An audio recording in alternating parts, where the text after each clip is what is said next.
Ola, somos Elvira Paula e Cés, tres alumnos de terceiro da ESO do Colegio Los Auros Pontevedra e estamos aquí para contarvos por que o Parque Natural do Monte Aloia é un lugar único e maravilloso. Foi o primeiro parque natural declarado en Galicia, aló polos anos 1978, días despois de aprobarse a Constitución Española. O Monte Aloia está situado na provincia de Pontevedra, na comarca do Baixo Miño, e pertenece ao concello de Tui. Está situado no extremo sur da Serra do Galiñeiro. Chega aos 631 metros de altitude e ten un relevo moi accidentado, cheo de grandes penedos graníticos. É o noso parque natural máis pequeno, pois apenas acada as 746 hectáreas de superficie. Tamén está recoñecido como zona de especial protección dos valores naturais e está incluído na Rede Natura 2000. O Monte Aloia débelle a vida a un home adiantado ao seu tempo, o enxeñeiro forestal don Rafael Areses Vidal. En 1910 comeza unha enorme tarefa de reforestación e recuperación de sendas, regatos e construcións tradicionais como muíños, camiños e pontellas. Froito dese inmenso traballo foi conseguir para o Aloia a declaración, en 1935, como sitio natural de interese nacional. Era o primeiro chanzo para acadar a categoría que ten hoxe. Estades listos para comenzar a viaxe? Sí, perfecto, pois vamos aló! Comenzaremos por vos ensinar algún dos exemplos do seu fantástico patrimonio natural. Moitos dos grupos de animais están presentes no parque e temos que salientar os réptiles, insectos, anfibios e as aves forestais. Cada grupo está representado por numerosas especies, algunhas das cales son endemismos e gozan dos máximos niveis de protección. Bos exemplos destes animais son a vaca loura e o gaiteiriño azul, dentro dos insectos, a rapa tilonga e a píntera rabilonga nos anfibios e o lagarto das silvas nos réptiles. O parque ten 7 hábitats de importancia comunitaria, 2 deles catalogados de interese prioritario, recollidos na Directiva Hábitats da Unión Europea. Existen máis de 20 endemismos e 2 especies que só foron atopadas dentro do parque. Con todo, as verdadeiras protagonistas do parque son as árbores, e a especie realmente dominante é o piñeiro do país.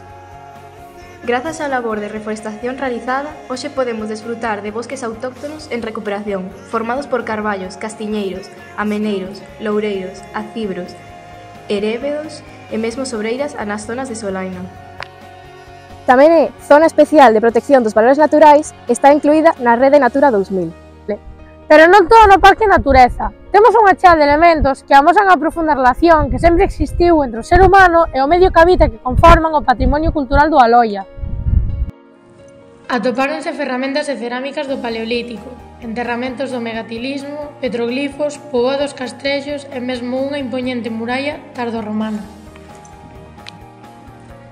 Da época da cultura castrexa e romana temos o castro do Alto dos Cubos e a muralla ciclópea, de época tardorromana, que ten máis de 3 km de perímetro. Unha teoría afirma que foi construída para evitar a invasión sueva do século V e posteriormente serviu de refuxio contra as invasións vikingas e árabes. As diferentes áreas do parque foron habitadas desde tempos remotos por distintas culturas até a época actual. Como elemento característico da nosa etnografía moderna, temos pontes e muíños de auga.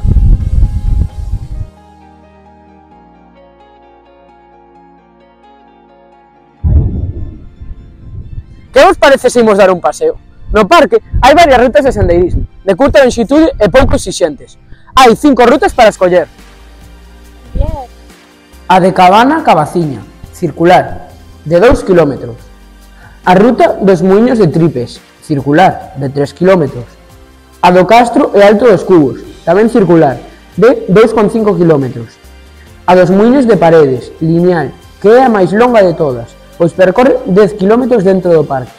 E a do Rego da Pedra, circular, de 3 km. E non esquezades unha cousa moi importante. O Monte Aloia está moi preto do camiño portugués a Compostela.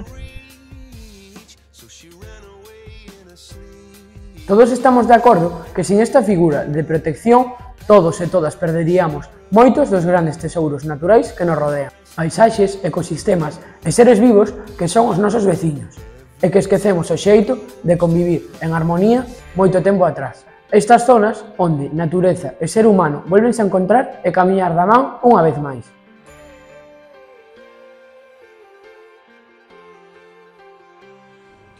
Non existe, na nosa opinión, ningún parque mellor ca outro. Todos son igualmente importantes para a conservación dos nosos valores naturais, patrimoniais e paisaxísticos.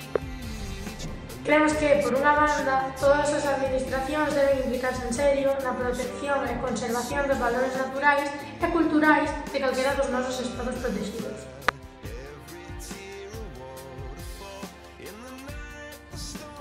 Pola outra, os cidadáns temos que ser conscientes á hora de visitar estes lugares tan sensibles. Non podemos estragalos deixando lixo, facendo lume ou collendo plantas, musgo ou pequenos animaliños para leválos ás nosas casas.